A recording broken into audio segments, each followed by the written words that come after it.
A lot has been said about why Paddington is such an important story to tell in this day and age. How did you approach the different levels of storytelling? Because there's something in it for the kids. It's an adventure film, it's funny, but there's a deeper level of meaning for adults about what it means to be truly home, about what it means to grow up, about what's risk-taking like. How did you weave those two layers in? Thank you, that's a great question, because that's exactly what we're trying to do.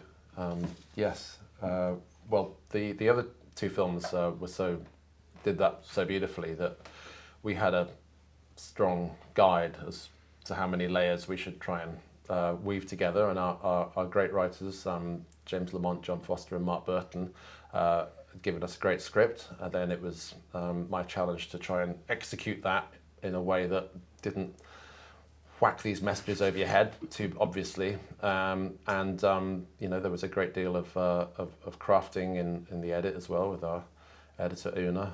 So yeah, that it's very much part of the way Paddington stories are told. So we tried to continue in that tradition. It really does weave different layers, the Paddington films.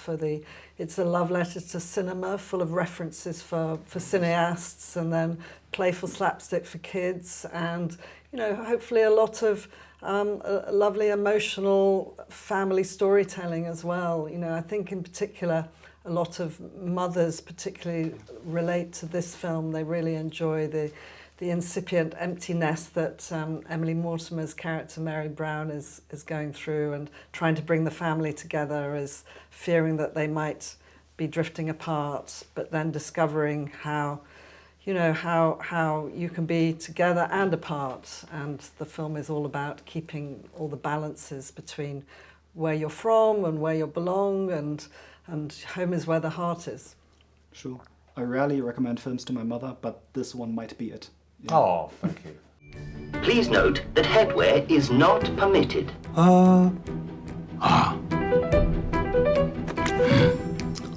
Make sure your face is within the red circle. Red circle. Right.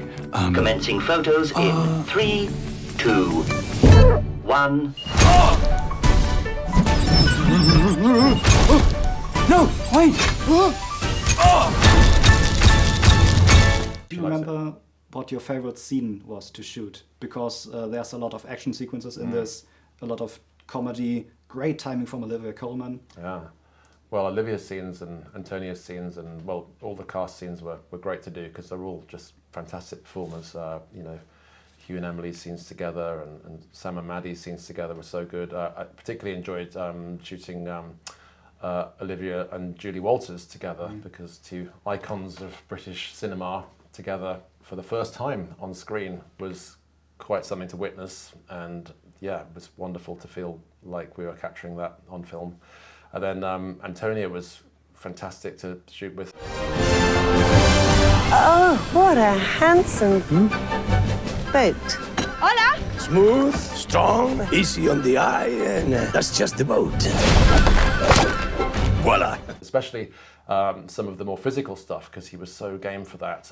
We have a big chase sequence with Antonio in it, and he was brilliant at all the physical stuff he had to do, running up and down staircases, ducking for things, being chased by boulders.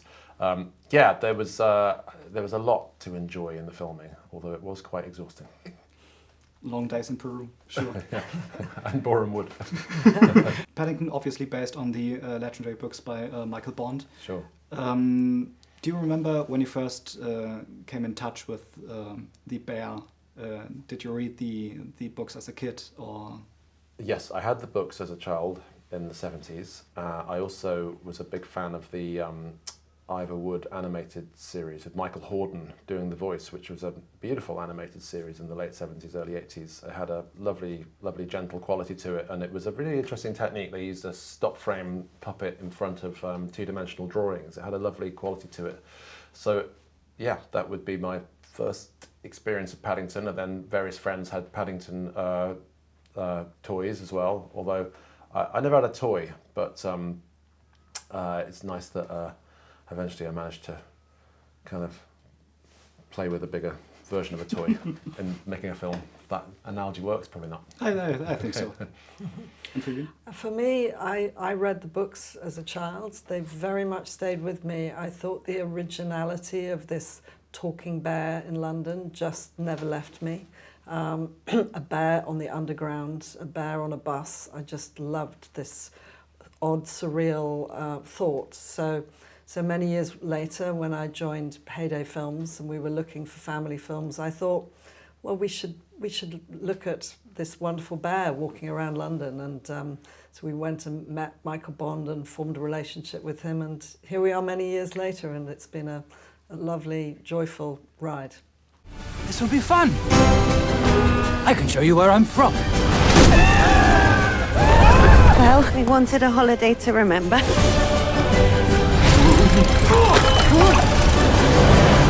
Is it me, or is it getting a bit choppy?